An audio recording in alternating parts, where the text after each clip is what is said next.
Hey guys, कैसे हो आप लोग। दिस इज योर नीलेश भैया। बहुत बहुत स्वागत करता हूँ आपका हमारे इस यूट्यूब चैनल पे। दोस्तों, इस वीडियो में हम लोग देखेंगे क्लास 10th वालों के लिए उनका जो पोइट्री का सेकेंड चैप्टर है, यानी फायर एंड आइस, उसका सेंट्रल आइडिया। जी हाँ मेरे दोस्त, देखो अगर मैं बात करूँ, ठीक है, कि सेंट्रल आइडिया कहाँ आएगा, तो मैं स्पेशली तो ये यूपी बोर्ड के मतलब जो क्लास 10th के स्टूडेंट हैं उनके लिए ये वीडियो बना रहा हूँ। लेकिन शायद ये सेंट्रल आइडिया सीबीएसई बोर्ड में भी आएगा कि नहीं आएगा। एक्चुअली मुझे सीबीएसई बोर्ड का मतलब नॉलेज नहीं है, पेपर पैटर्न कैसे होगा, ठीक है। तो अगर आप यूपी बोर्ड क्लास 10 के स्टूडेंट हैं तो ये तो 100% निश्चित है कि आप लोग के बोर्ड एग्जाम में इस साल 3 मार्क में सेंट्रल आइडिया आएगा। और आप किस किस बोर्ड से हो, अगर आप में सेंट्रल आइडिया आएगा ये फायर एंड आइस का, तो आप लोग देख लेना इस वीडियो को, कोई दिक्कत नहीं, ठीक है। अगर मैं बात करूँ यूपी बोर्ड क्लास 10 के स्टूडेंट की, तो इस साल यानी 2023 के बोर्ड एग्जाम में ना ये सेंट्रल आइडिया आपको नेसेसरी कर दिया गया है। नेसेसरी मीन्स आपको लिखना ही लिखना पड़ेगा। 2022 के बोर्ड एग्जाम में क्या था, 2022 के बोर्ड एग्जाम में कुछ ऐसा था कि इसके जगह पे और यानी अथवा का भी ऑप्शन देता था, आपको एक 4 लाइन का पोएम लिख दीजिए। लेकिन इस बार आप लोग जानते हो कि थोड़ा पेपर पैटर्न में चेंज हुआ है, 20 मार्क के हर सब्जेक्ट में ऑब्जेक्टिव क्वेश्चन भी ऐड हुए हैं। तो उसी के अनुसार अब आप लोग को इससे सेंट्रल आइडिया को नेसेसरी कर दिया गया है, इसे आपको लिखना ही लिखना है, ठीक है। इसके जगह पे अथवा का ऑप्शन नहीं रहेगा। तो इससे पहले मैंने जो आपका इसका मतलब फर्स्ट चैप्टर था, जो जो ये फायर एंड आइस है, ठीक है, पोएट्री का आप लोग का सेकंड चैप्टर है और फर्स्ट चैप्टर था पोएट्री का, ठीक है, डस्ट ऑफ स्नो, दोनों को लिखा है रॉबर्ट फ्रॉस्ट ने ही। तो डस्ट ऑफ स्नो का मैंने सेंट्रल आइडिया पूरा का पूरा लिखा रखा है आपको। तो आप उसको चैनल पे जाकर इंग्लिश वाली प्लेलिस्ट में जाकर देख सकते हैं, या उसका लिंक इस वीडियो के मैं डिस्क्रिप्शन में भी दे दूंगा। चलिए इस वीडियो में मैं देखो ये इसका फायर एंड आइस का और ऐसा सेंट्रल आइडिया मैं गारंटी देता हूँ कि आपको कहीं नहीं मिलेगा, ठीक है। तो इसको हम लोग देख लेते हैं। और खासकर इसके लिए एक लड़का था, मतलब जावेद नाम का कोई लड़का था, कई दिनों से काफ़ी कमेंट कर रहा था। तो चलो यार, मैं फाइनली आज ये वीडियो बना ही दिया। एक्चुअली बीच में मेरी तबीयत भी ख़राब थी और बीच में मैं मतलब कई दिनों से क्रिकेट खेलने चले जा रहा था, तो इसलिए वीडियो नहीं बना पा रहा था। इसके लिए मैं माफ़ी चाहता हूँ, लेकिन अब आपको पर डे एकदम वीडियो मिलेंगी, कोई दिक्कत नहीं। तो देखो आपको इसका सेंट्रल आइडिया कैसे लिखना है। फर्स्ट लाइन आपको, चूंकि इसको किसने लिखा है फायर एंड आइस को, तो इसको आपको लिखना है। जैसा कि मैंने फर्स्ट मतलब जो फर्स्ट चैप्टर था उसका सेंट्रल आइडिया लिखाते हुए लिखा था कि dust of snow is a small poem composed by famous American poet Robert Frost. तो चूंकि फायर एंड आइस को भी रॉबर्ट फ्रॉस्ट ने ही लिखा है, तो उसी की लाइन आप यूज कर लोगे, केवल डस्ट ऑफ स्नो की जगह यहाँ पे फायर एंड आइस लगा लोगे।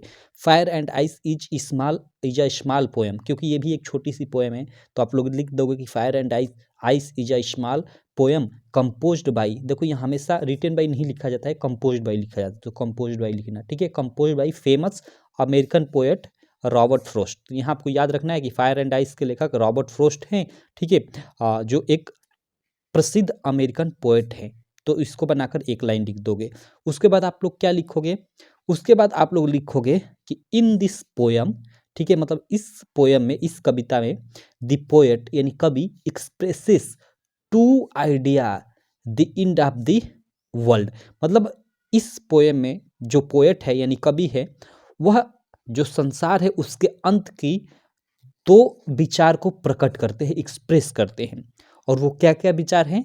फर्स्ट फायर, मतलब पहला जो मतलब है विचार, वो फायर यानी आग, एंड सेकंड इज आइस, और दूसरा बर्फ।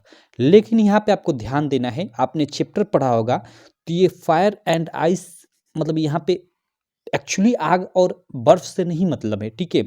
चूंकि यह जो फायर एंड आइस है ना, एक सिंबॉलिक पोएम है। सिंबॉलिक पोएम मीन्स जैसे हम लोग कभी कभी नहीं जैसे कोई धीरे चलता है तो हम लोग उसको बोल देते हैं कि यार क्या कछुए की चाल से चल रहा है, थोड़ा तेज चल। तो वहाँ हमने उसकी चाल को किससे सिंबलाइज कर लिया, मतलब कछुए की चाल से हमने उसको सिंबलाइज कर दिया, ठीक है। तो इसका मतलब उसी प्रकार ये जो फायर एंड आइस है ना, एक सिंबलाइज चैप्टर है, ठीक है।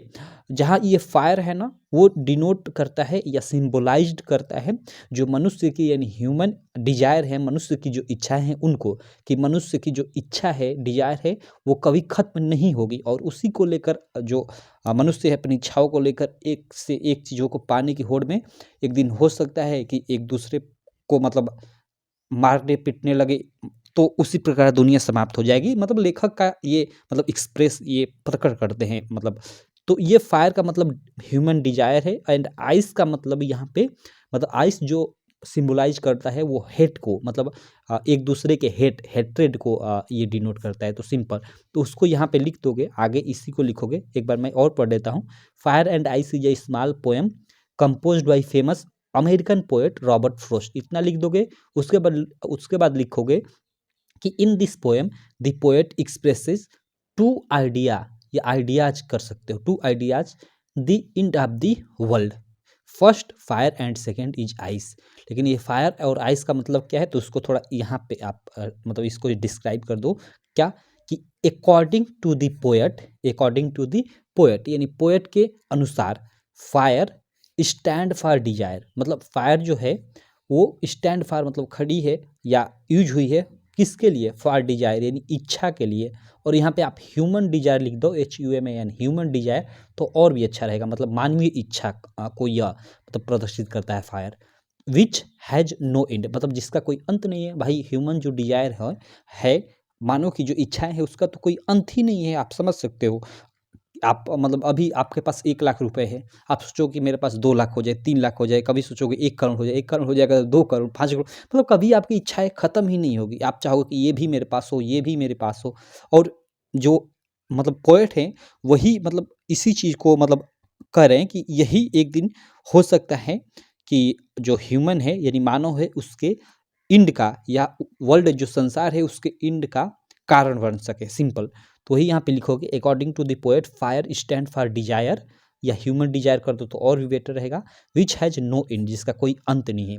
और थोड़ा इसी के बना के डिजायर के बारे में बनाकर देखो, मैंने यहाँ पे लिख दिया है कि the poet says that if the world end one day, मतलब द पोएट सेज, कवि कहते हैं कि if the world end one day, मतलब जो वर्ल्ड है यानी संसार है खत्म होता है एक दिन, then the cause of its, तो इसका कारण होगा, then the cause of its end, मतलब इसके कारण होगा, इज डिजायर, मतलब क्या, इच्छा।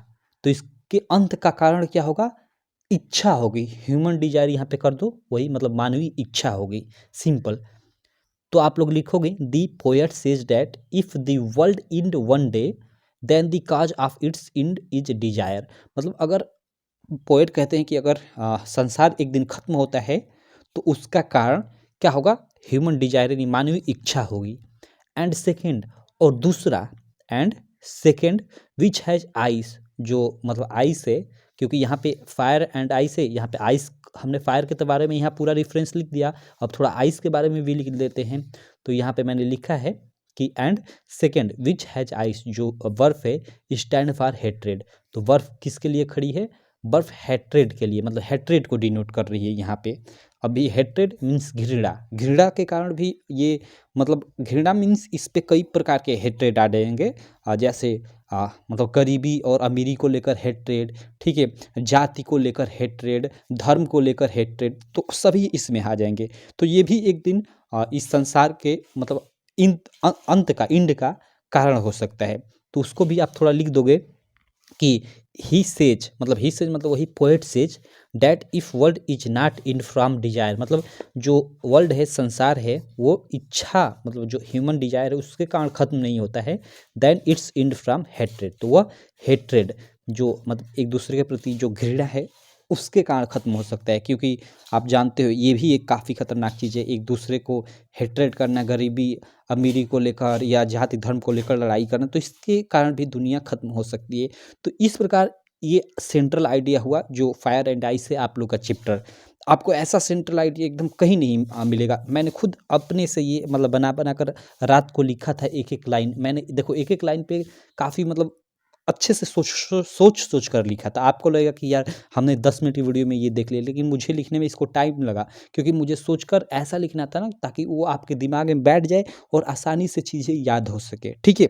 तो इसको आप लोग आप मतलब इसको लिख लेना, एक एक ये सेंट्रल आइडिया लिख लेना। हो सकता है आपको वीडियो देखते समय याद न हो पाए, चूँकि इसका अर्थ सारी चीज़ें मैंने समझा दिया, तो आप एक बार इसको लिख लेना अपनी कहीं कॉपी वॉपी पे और इसको याद करते रहना, ठीक है। बाकी देखो आप इसमें थोड़ा कुछ चेंजेस करना चाहते हो तो आप चेंज भी कर सकते हो, नो डाउट। मैं ऐसा नहीं बोलता कि मैंने ये जैसे लिखा है आप इसी तरह लिखो, इसमें थोड़ा थोड़ा आप चेंज भी कर सकते हो, आपका मन, ठीक। तो आप लोग इसको लिख लेना। हाँ चलो एक बार मैं फटाक से एक बार दोहरा देता हूँ। देखो, fire and ice is a small poem compose bye famous American poet Robert Frost. In this poem, the poet expresses two ideas, the end of the world. First, fire and second is ice. ठीक है। According to the poet, fire stands for desire, which has no end. The poet says that if the world end one day, then the cause of its end is desire. And second, which has ice, stand for hatred. He says that if world is not end from desire, then its end from hatred. Simple, ये central idea आपका हो गया। ठीक है, इस chapter का ये 3 mark में आप लोग के बोर्ड एग्जाम में आएगा और निश्चित है आएगा ही आएगा। आपका जो फर्स्ट चैप्टर है डस्ट ऑफ स्नो और ये फायर एंड आइस, दोनों आपको देखने को मिलेगा आपके एग्जाम में। तो ये दोनों और एक और कोई भी आप 3 कम से कम सेंट्रल आइडिया या 4 सेंट्रल आइडिया याद कर लेना, आपका काम हो जाएगा। 3 मार्क आपका समझिए कि अभी से फिक्स हो जाएगा। ठीक, तो चलो मैं मिलता हूँ आपसे इसी प्रकार की नेक्स्ट वीडियो में। आशा करता हूँ ये वीडियो आपको काफ़ी अच्छी लगी होगी। वीडियो अच्छी लगी तो यार चैनल को सब्सक्राइब कर देना, वीडियो को लाइक कर देना और अपने सारे दोस्तों में इस वीडियो को शेयर भी कर देना। तो चलो मैं मिलता हूँ आपसे नेक्स्ट वीडियो में, तब तक के लिए थैंक यू।